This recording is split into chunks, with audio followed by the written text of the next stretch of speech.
الحمد لله رب العالمين، نحمده ونشكره ونستعينه ونستهديه ونستغفره، ونعوذ بالله من شرور أنفسنا ومن سيئات أعمالنا وفتن زماننا ومكائد أعدائنا. من يهد الله فلا مضل له ومن يضلل فلا هادي له. أشهد أن لا إله إلا الله وحده لا شريك له، الكبير المتعال ذو الجلال والإكرام، لا إله إلا هو الملك العلام. يقول سبحانه وتعالى في كتابه الكريم: الحج أشهر معلومات، فمن فرض فيهن الحج فلا رفث ولا فسوق ولا جدال في الحج، وما تفعلوا من خير يعلمه الله، وتزودوا فإن خير الزاد التقوى، واتقون يا أولي الألباب. وأشهد أن سيدنا وإمامنا ونور أبصارنا محمدًا عبد الله ورسوله، صلوات ربي وبركاته عليه. ما رأى من خير إلا دعانا إليه وحثنا عليه، وما رأى من شر إلا حذرنا منه. فيقول عليه الصلوات والبركات والتحيات: من حج فلم يرفث ولم يفسق رجع كيوم ولدته أمه. أما بعد، عباد الله، فإنني أوصيكم ونفسي القاصرة الخاطئة أولاً بتقوى الله. يا أيها الذين آمنوا اتقوا الله حق تقاته ولا تموتن إلا وأنتم مسلمون، واعتصموا بحبل الله جميعا ولا تفرقوا. مسلمان برزكان، خوشكو برا إيمان داركان، سڵاوی خوای گەورەی مهرەبانتان لێبێ. سواز بۆ خوا جارێکی تر ڕێگەمان کەوتەوە و هەلمان دەست کەوت بۆ مەوسیمێکی پیرۆز و گرانقەدر و پڕ لە خێر و بەرەکەت و حەرەکەت، ئەویش وەرزی حەجی ماڵی خوایە کە حەج طبیعەتی وایە دنیایەکە لە جم و جوڵ، لە بزاف، لە بەڕێکەوتن و خۆ ئامادەکردن و خواحافیزی و ماجماچێن و بەڕێکردن و فرمێسک و دوعای خێر و زۆر هەموو ئومەتەکە ئەجوڵێنێ. ئەوەی ئەچێ بۆ حەج و ئەوەی ناچێ بۆ حەج، هەموو شار و هەموو دەبەر و هەموو ئاستێک پێ و مەشغوڵە بێ، بڕێکی ئەڕوا و بەڕێ ئەکرێ، بڕێکی حاجەکان بەڕێ ئەکا و چاوەڕوانی گەیشتن و سەلامەتی و دوعای خێر و بەرەکەتی ئەوانە. بینێکی تری پێچێ چەند ڕۆژ و چەند هەفتەیەک چاوەڕوانی هاتنەوە، مەتارەکان، کەشتیەکان، شوێنەکان، ساحە و مەیدانەکان پڕ ئەبن لە کەسوکاری حاجەکان، کەوابێ ئەوش دووبارە کردنەباڵێک میهرەجانێکی فریشتە ئاسا دروستەکە، ئەم مرۆڤە ئەخاتە جم و جوڵ و ئەیخاتە حەرەکەت. ئەمە سروشتی ئەم ئیسلامە. ئیسلام دینێکی حەرەکیە، واتە مرۆڤ تەکان ئەدا، مرۆڤ ئەجوڵێنێ، وای لێ ئەکات چست و چالاک بێ، تەمەڵ و تەوەزەل نەبێ، کەسێکی زەردەڵە و نەخۆش نەبێ، بەڵکو هەمیشە دڵی خۆش بێ، چونکە ئەم مەراسیم و شەعائیرانە دڵخۆشکەرن. ئەمانە هەرێکی بە جۆرە ئینسان هەڵەسێننەوە. ئەگەر ئەم دروشمە ئاینیانە نەبێ، ئەم هەموو خەموتەمەی کە تەنگی بە مرۆڤایەتی هەڵچنیوە و دەسەویەخە لەگەڵ ئێمەی مرۆڤ ڕاوەستاوە، بەڕاستی ئەمان مرێنێ هەر بە زیندوی ئەمرین، هەر بە گەنجی پیرەبین. هەچی دەرد و نەخۆشی دەرونی و جەسەدیە لێمان کۆوە بێتەوە، گەمارۆمان ئەدا و زۆرمان بۆیەنێ تام و چێژ لە ژیان نابینین. بۆیە خۆشەویستمان فێری کردن لە دوعا بڵێن: اللهم إني أعوذ بك من الهم والحزن، وأعوذ بك من الجبن والبخل، وأعوذ بك من غلبة الدين وقهر الرجال، من العجز والكسل. عجز و کەسەل زۆر بۆ ئینسان یەنێ هەز بە تەمەڵی و کەوتویی ئەکا، وای لێ خۆزگە بە مێروویەکە خوازەکە ئەتوانێ بجوڵێ و بڕوە، خۆزگە بە پەپولەیەک ئەخواڵە کە ئەخولێتەوە تا شەهید دەبێ و تاش شەیدایانە خۆی ئەدا بە ئاگری مۆمێک، ئاگری چرایە گڵۆپێ، خۆزگە بە مێشە هەنگێکە خوازێک کە لەو پەڕی دنیاوەیە گوڵی بۆن خۆش و جوان ئەگرێ و ئاوەگرێ و هەڵێگرێ بۆ جەماعەتەکەی و بۆ قەومەکەی و دوایی بۆ مرۆڤی شیفاء للناس دروستەکە وإليه إنسان خوزقه خوازبه حشراتانا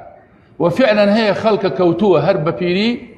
هرب جنجي بيربوه هرب زينوي مردوه هل لسر زوية بلام ناني زندوه خاقنا خوي مردوه هيش خيريكي نية لا في العير ولا في النفير لا للدنيا ولا للآخرة أو بمليونها بشر هي خوتانا زالنا إيه مسلماني شا هر زورة مثلا أويك خليكي دومينا كدنو داما كدنو نرجل كيشان وعار خوري أم دنيا أنا فرق دولم سجاد أنا أو هميتين أو نفوسي زايدني أو خير أنشي يعني أو أبوشي بمردوح حسيبنين يعني بس أو ناني أو خلق أخون اقتصادي أو لا تكاول كان أجلان بيعمل خير يعني بوجن بو منال بو كسكر بو أم قوم بو أمولاته بو دوزي أمولاته بو مسألة جرينجا كان شيء فني كان فيه تجوانية شيء خير كان هي شيء أجان لم دنيا هي كي برسية كي تينو كي ساغ كي نخوش نخير لبر أو أم دينها تو دينك حركي ومحركة ديناموية إنسان أجولنا جاء نجوايا دزون جوايا نجي جماعات جمعة كاك ججنا كان رجوش كان دن سحور بارشيو دي تأم حجك آخر ركني عملية ركني شوار هم لصالي نو هما خواه يقول فرجي كدوه نو صال چند سالي تريش يعني توبله بيسو يك سال بيسو يك سال لدواي وحي بيغمر بني محمد صلى الله عليه وسلم فاهمي فرج كدو يعني چي يعني اما زور شكتي وماندوي وخرج كدنو راكدنو غاردانو غريبي اوي وين اولو فرجي نكدو وكونو يجو امان اخر فريضه كفرز هو ام شعري حجيت چونك قارمان وبالواني اوي ابي قارمان ببرابر بقرفان وبركي بخيل نبي چاوچنوك نبي دس خنجاو نبي رزيل نبي چی نبي دس بشيته قرفان وباري خوي سرب كابا كيف خوي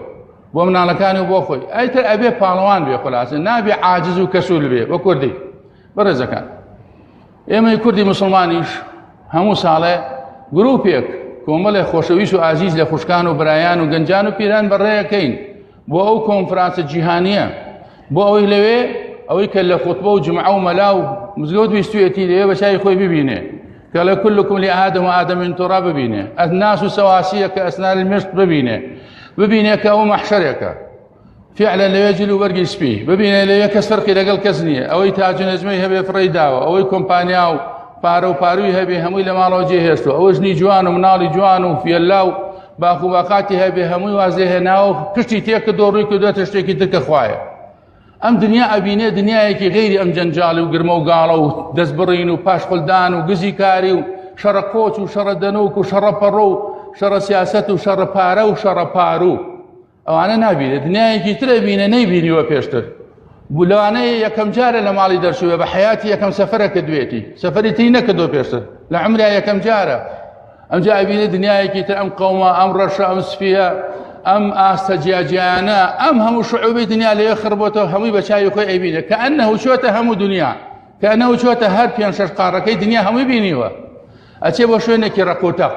ولا ام سفر زون ناوازو نايابه فرقي لقل هم سفر كان الدنيا هي بو سويسرانيه بو نمسا اوروبانيه بو شوينه خوشكانيه بو او شرانيه ك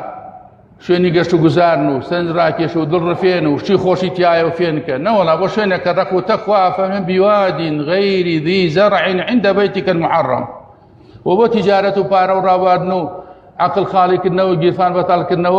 خو بطالك النو ناچه بعكسه بوشتكي زور بيروزه كويني لسر زويانه الا ناو حج مسلمانانا هي باقي كي تري سفاهته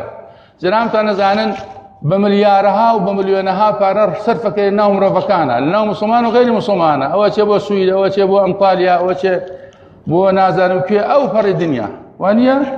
حموش بارا بابا بارا سواري تيار بارا چت اوتيل بارا نان خوار مطعم بارا ويركا بارا خوي بعقل وبهوش كاسر خوشكا الى اخره بلام وقتي وهي خلق دنا كان اما ينهو في الروايه امهم بارا ادرب عرق برلاي كي وقتي كي تشبو حق او وشي بارا كيف بابا عرب كان او وشي او بارا سربناك ابو خسخانه وقتي مسغوت كاتو الو وشي سربناك ابو خسخانه اجازنا وسربك ابو خسخانه ما بعرق تو نزلت سوتي ابو خسخانه ورقور لتوبيك او بياو مسغوت كاتو ابو امته لانجام مسغوت كهربو كرده هربو ام قوميه هربو ام ملته دتوش عذاب باور بمزغونه ده خسخانه كرو ده هزاش تتر هي يتيم خانه كرو بيوجن خانه كرو خانەی ئازیزان و نازاران بکەرەوە ئەو هەموو منشەعاتە و حکومەتە قەرزاری شڕۆڵی خۆمانە دەکروکەرەبەرێکی بۆ بگرە دەشتێکی جوان کە ئەو دەجامیعەیە کەڕۆ بە هەرزان بە تەلەبەکانی خۆمانی تێبچێ وان نییە لەو کاتە دەسەکەن بە تەقەکردن ئەمانە برادەری شەیتان و قوتابیەکانی نی نەسیحەتی کردون ئەڵێ کە وەختێ ئەو تەقە کرا ئێوە بچن کە وەختی خەڵک هاو بۆ حاج بۆ ئەم شوێنە مەهوە ئەفئیدەتی الناس وجعل أفئدة من الناس تهوي إليهم وارزق من الثمرات لەو کاتە کە چاویان کۆرە بوو بەرابەر بە هەموو ئەو پارە خەرجە کرێ بەس پارەی مزگەوت و پارەی حاج ئەم دوانە ئەم قوتابیانەی شەیتان کوێرەکە ئەڵێ لەو کاتە ئێوە تەقەکەن و شوبهات و گومان و دڵچڕمۆڵی بڵاوکەنەوە لە ناو موسڵمانانە ئەوە لەوێ ئێمە ڕەجمی ئەەکەین بەنام قوتابیەکانی لێرە ڕەحمیەکەن لە جیاتی ڕەجم ئێمە ڕەجمی ئەەکەین و تفی لێەکەین ئەمانش دیفاعی لێەکەن و جوەکەی بۆ هەڵەگرن و قۆنەرەکانی بۆدانێن ئەوە دنیایە دنیا تەقسیمە بین الشەیطان و بین الرەحمان بە هەر حاڵ ئەو مسلمانانە کە کوردیش لەگەڵان ئەچن بۆ کوێ بۆچی ئەم سەفەرە ناوازە و نایاب و بێوێنەیە و کەسیش ڕێی لە شتی تر ناکەوێت وەکو حەجبێ مستەحیلە تا ڕۆژی قیامەت ئەوە هەزارەها ساڵە دنیا هەیە تا ئەیسە کەس نەیتوانی و شتێکی تر سەفەرێکی تر وەکو حەجانێ ئەو هەموو کاکڵ و مانا و واتا و شتە جوانە و ئەو هەموو بەهرە ثقافي عسكري سياحي اقتصادي كاكا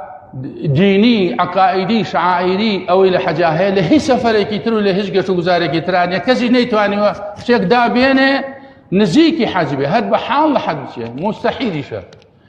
كردي اما لقلا ارون بوكوي ارون بو شوينيكي مزن كمزن تنين شوينه ان اول بيت وضع للناس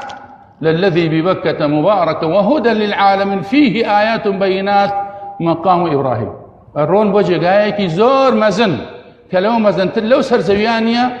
كتشقيز ناو زوية سنتري أم زوية أو كعبية أو شنية سنتر كيتي أو علم إثباتي كدوا وإما كدوا أنا بالرقري تيكي همو دنيا الرؤكات أو شنية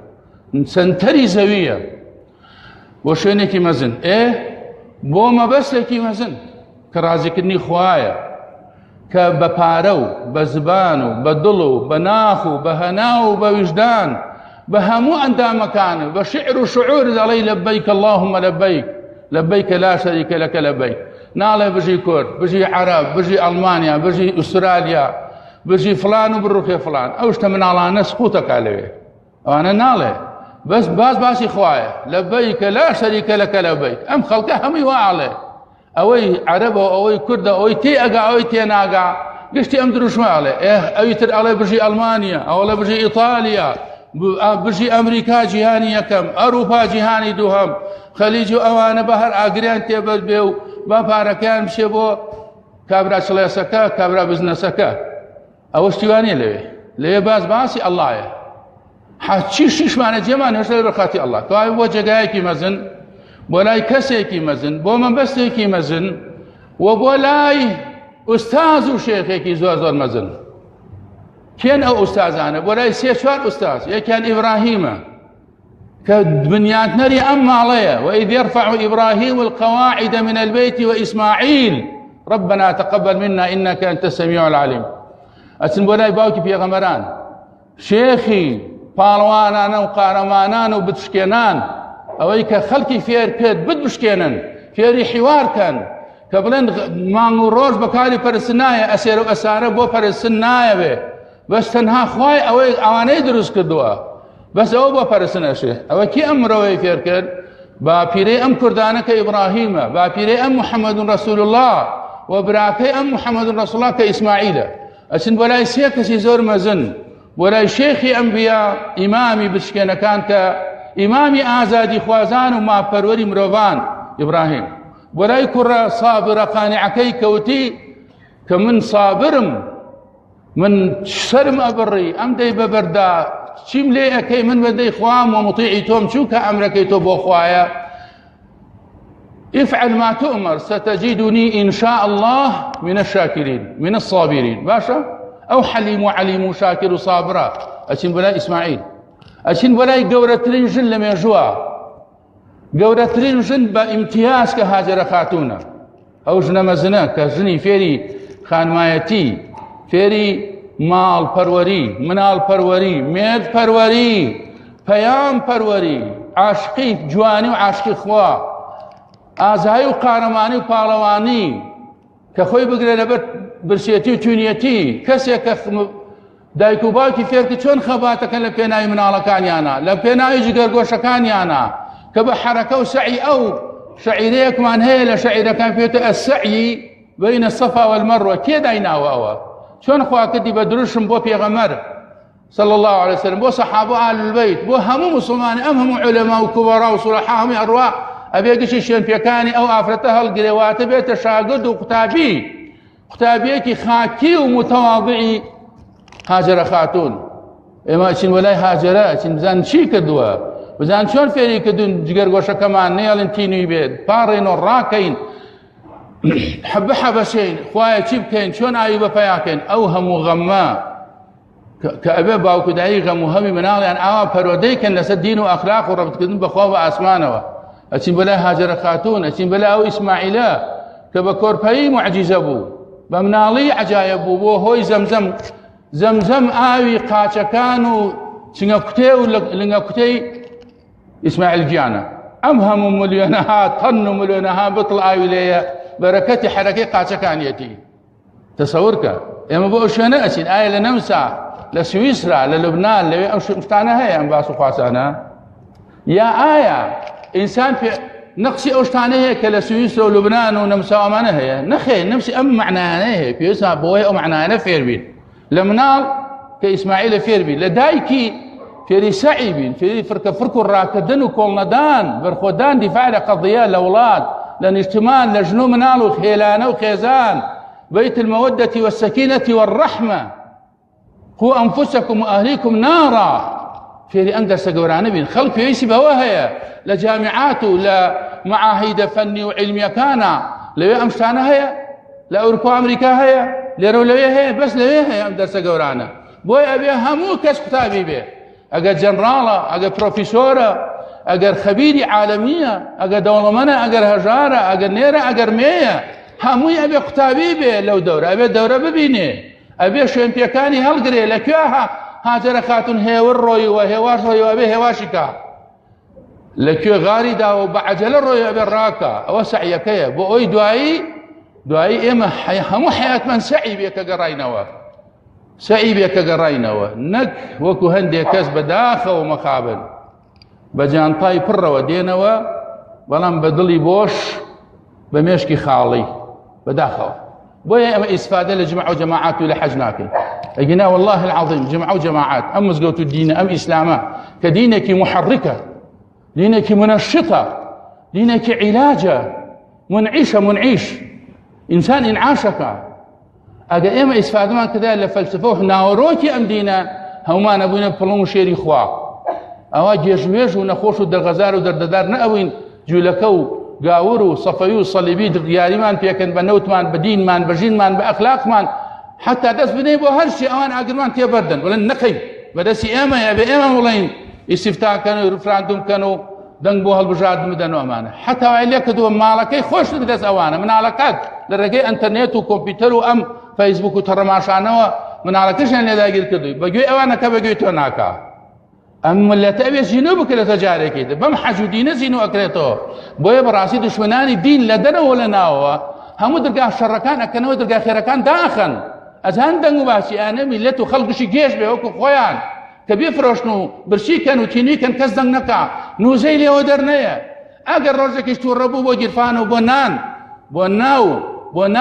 ناو بۆ ئاو تووڕە بێ، نەک بۆ دین و بۆ ئەخلاق و بۆ شتە جوانەکان، بۆ قەزیە مقەدەسەکان. جا خۆشەویستان، خاڵی کۆتایی ئەزانین چییە؟ پەیوەندیە لە نێوان مەسجد الأقصى لەگەڵ مەسجد الحرام. سبحان الذي أسرى بعبده ليلا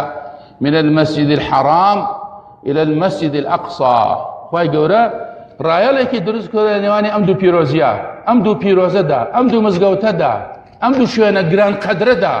کە ئەمە هەردووکیان کەمەندکێشی دڵەکانەکەن وەکو مغناطیس، عەقڵەکان، فکرەکان، تواناکان و کەسایەتیەکان و پرۆسە جوانەکان ڕائەکێشن بۆ خۆیان،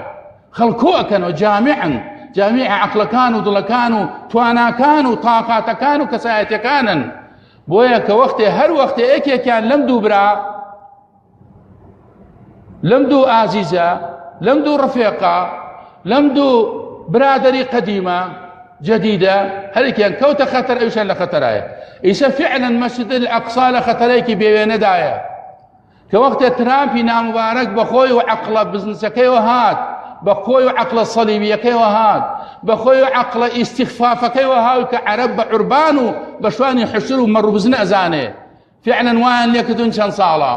کە هیچ مقدس و دیفاعێکیان نەدیفاعی لێکەن و بۆی بکڵێن و بۆی بگرین، کە وەختێ هات پارەکەی لێسەن و دانی بە شەڕ و ئاگری تێبەردان و مەسیر و شتی قسە دەست خۆی بە ئاشتی بەدەست خۆی، شەڕ بەدەستی خۆی، کێ هەڵە پەڕێنێ، کێ هەڵە بەزێنێ، کێ بەرزەکاتەوە، کێ نزمەکە، هەمی بەدەست خۆی. ئینسان کە لە ئیسلام لایدا خوا سووکیەکە، فاستخف قومه فأطاعوه. استخفاف وایە لە پێشا سووکیەکەی ئەوجا بەگوێتەکە ئەبێ لە مرۆڤایەتیەکەی قەنەعەتی پێکەی کە قەزەم و باوە عەمرەیە و کورتەباڵە و معەوەقە لە عەقڵە لە هەموو شتێکە ناتوانێت حیسکا بەبێ پرسی ئەو پەنجەکە باوە کە ئەم قەنەعەتەی بۆ دروست و ئەبێ بەم عوربانانە. ئەبێ وەجاخی ئەبوو جەهل و ئەبوو لەهەب و حەمالەتە حەتەب ڕۆشنەکەنەوە لە جیهاتی وەجاخی محەممەد رەسوول الله والذین معه، لە جیهاتی ئەوانە، لە جیهاتی ئەبوو بەکر و خولەفای ڕاشیدین، لە جیهاتی ئالوبەیتی پێغەمبەر صلی الله علیه وسلم. دڵی ئالوبەیتی قەژەر و کیسرا خۆشەکەن و دڵ ئاواتی ئەوانێن نەدی. ئەبینی کە وەختێ ئەو ئاگرەی بەرداو لە ناو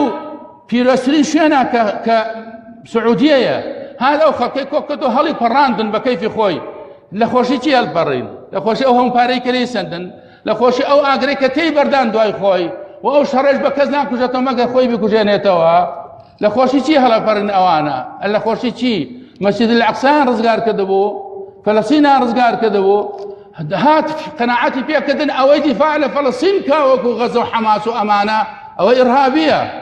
ئەوەشی یارمەتی داگیرکەری جوولەکەی سەهێنی مەلعون بدا،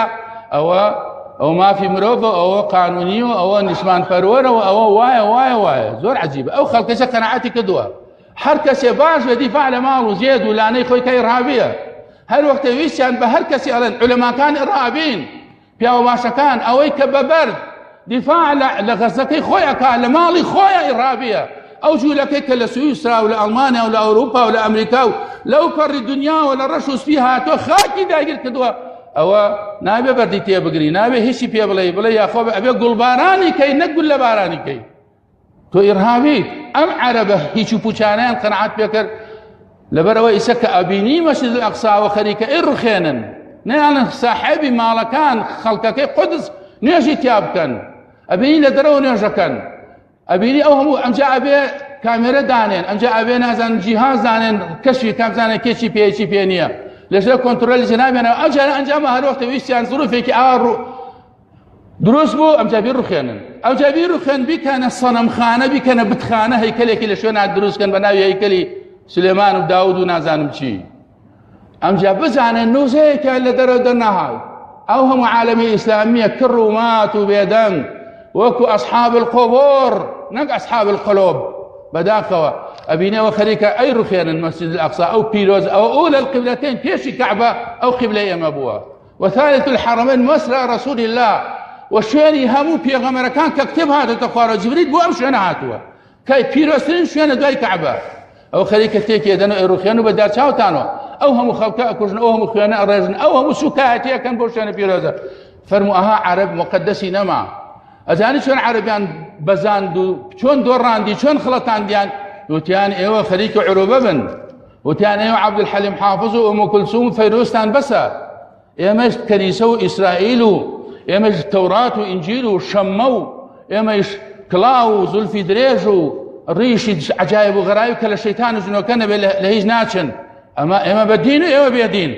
ئێمە بە شەممە ئێوە بەبێ جمعە، ئێمە بە تەورات ئێوە بەبێ قورئان، ئێمە بە تەلمود ئێوەش بەبێ بوخاری مسلم، ئێوە بە عروبە کاچێتە سەر ئەبوو جەهل وەکو بینیتان، ئاچێتە سەر حەمالەت الحەطەب و ئەبوو لەهاب. ئێمەش بە دین و بە نەجمە داود، بە کنیست، بە داود و بەنی ئیسرائیل، دەوڵەتەکە ناوی ئیسرائیل ئیسیانی یعقۆب باوکی یوسف. باشە أو كان إيوجي لكتان فردان درع كانتان فردان دس ببسن ورنا برابرش مشيركي إما برش مشير هلا تانا كين أو بيشكوتن أوابه بوشي وخلطاننا والله العظيم يسمي ليتي كودي خوش مواليكن جاء كما دفاعك على لقدس خلقي قدس خلقي فلسطين كيف كذبة فيانها أي قيادة يكون أي حزب يكون أي شورش غير يكون أي دس قليشاوي يكون أي جوتيار وكريكار أي دس بدجوج يكون أو من خطاب لقل دس بدجوج رقم نك بدجوج نك دين وجين فروش نك ملة فروش أو أنا والله لا خير فيهم والله إن الله لا يصلح عمل المفسدين قضية كدي قضية إسلامي وقضية مليارها وشربه ودودا بشو كان كده وقضية شن أقوامه أو جا هر قومي كان مسلح كده هر كس الديني كان كنش كده يك هذا الدين إسلامنا نايا أنا نكريكي بشكله وجواريكي بناو نشان بنازا أو وين كل عرب أو عربيان فوتان أو مقدسات فوتان ورا كاملا دفاع لما يصير لقصانا كي كاملا لماليزيا دفاعي لك إيكتل تركيا إيكتل السودان يكتل اندونيسيا يكتل اوروبا الدنيا لاوروبا انجلترا والمانيا بيوكيا ليخل مظاهره كفلسطيني وغير فلسطيني كابراي سعوديه يد مظاهره تناكله شو كم مروا مالات ين فرورده كدوا وكو فرعون وقارون عبد ين فرورده كدوا جاء قضيه كد جاواي قضيه كد عيني يسكزني دفاع على امكا الا خوما النبي بلان فرق ما نقل فلسطين كان وان لدواي ملاكان انا لدواي لبيش مزر بس كان شهيد بيزامار به الدكتور أكرم الصبري بو بنيتان همتان لا ميديا كان چون خونا والبو بمزركيوا اوان ملاكان اوان وحاكم كانشان لدي ملاكان حتى محمود عباس وتيمن تعليقي على قلق إسرائيل كم او اتفاق امني هلا وشير ما كان صارت خيانتك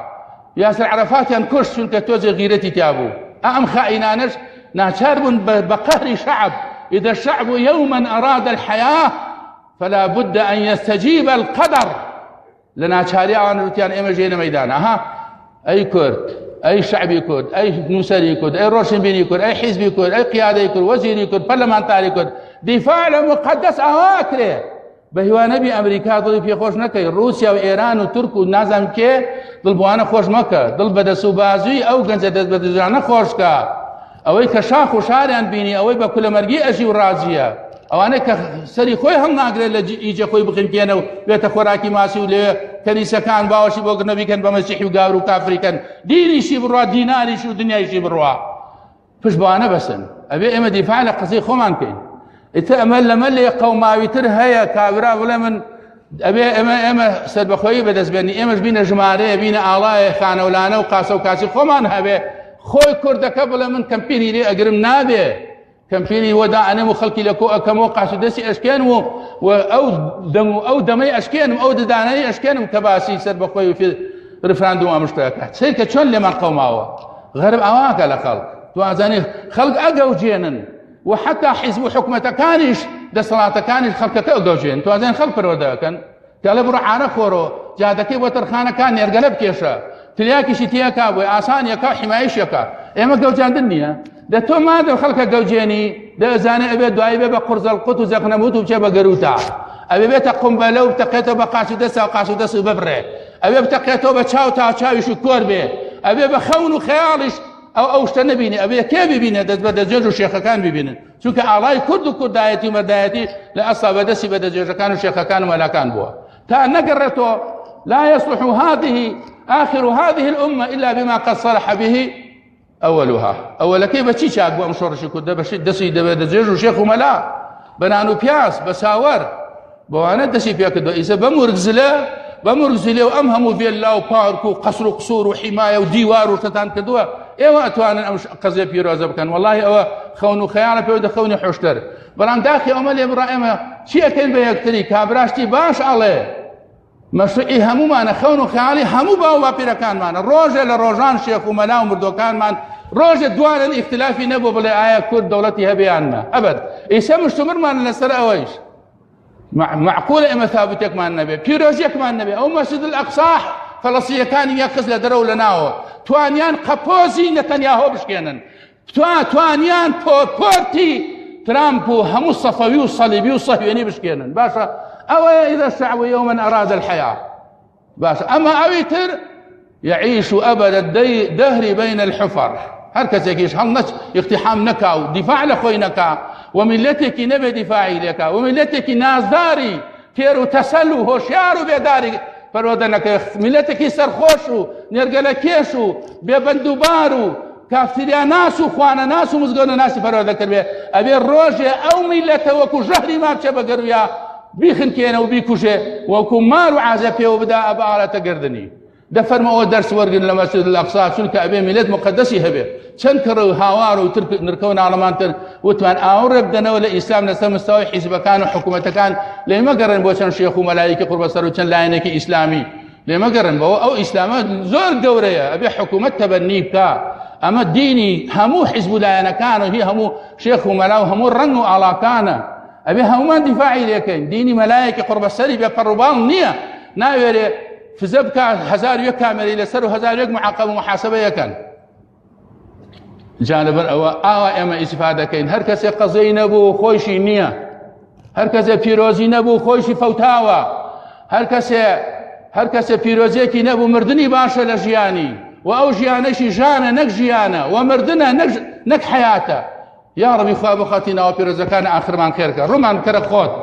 وبمان كبقتاوي أو شعبي فلسطين كوا دفاع لبيروز كان وإمش من قرر أبو مزجوت كانوا مسجدي حرام ببارز مسجدي أقصى رزقارك خويا أبو خاتينا بيروز كان شبابنا خوش كان بنيرة آخرها ومان خيرك تشول ركض كنا تلاقوناش ما نبرت خوشوا من قرر خدمتي بيغمري خوشويس وأملا تعودانك وعلى يسر بخويب وأمي لتهلك بين بجماري الأمم المتحدة وكيراي شاي دشمناني دركي وناوكي خويا دلكان من يكخا خوار ڕووی هەموو حیزب و لایەنەکان بکەرە خۆت دەردوو نەخۆشیەکان و عقدەی نەفسی و حەقد و حەسەد لەناو ئەم میلەتا ڕوشەکەن بکە یا ڕەب سەرمان بەسکە لەبەر خاتی ئەوە هەموو فرمێسک و خوێنە لەبەر خاتی ئەوە هەموو قارەمان و خوێنەی پێشمەرگە ژنە پێشمەرگە دایکە پێشمەرگە مناڵی بێنازی پێشمەرگە لەبەر ئەو هەموو ئەنفال کرا و جینۆساید کرا و قڕکراوانە ئاوڕێکی ڕەحمەت لە خەڵکی ئەم مزگەوت و لە خەڵکی ئەم میلەتە بدەیتەوە لەبەر خاتی چاکەکان